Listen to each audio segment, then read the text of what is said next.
আপনারা জানেন 24-এর আন্দোলনে যিনি হাসিনার নেতৃত্বে ছাত্র জনতার উপর হামলা করেছিল, সেই খুনি হাসিনার অন্যতম দোষর আনিস আজ তার নমিনেশন তার এখানে জমা দিয়েছে।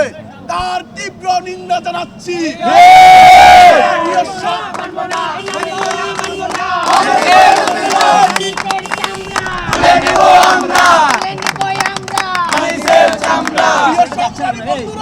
খুনি হাসিনার নির্দেশে যিনি চট্টগ্রামে ছাত্র জনতার উপর হামলা করেছিল এবং মার্ডার মামলার আসামি তিনি কিভাবে নমিনেশন পেপার জমা দেয়, আমরা এর তীব্র নিন্দা জানাচ্ছি।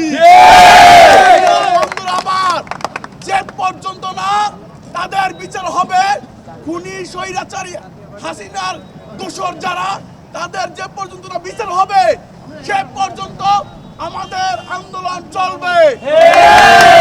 সংগ্রামী বন্ধুরা আমার, আপনারা জানেন অতীতে 17 বছর বাংলাদেশের মানুষকে নির্বাচনে ভোট দিতে পারে নাই। তাদের মধ্যে এই খুনি হাসিনার নির্দেশে সবসময় কাজ করে ব্যারিস্টার আনিস, এই আনিসের দ্রুত অনতি বিলম্বে যে মামলার আসামি তার দ্রুত গ্রেফতারের দাবি জানাচ্ছি।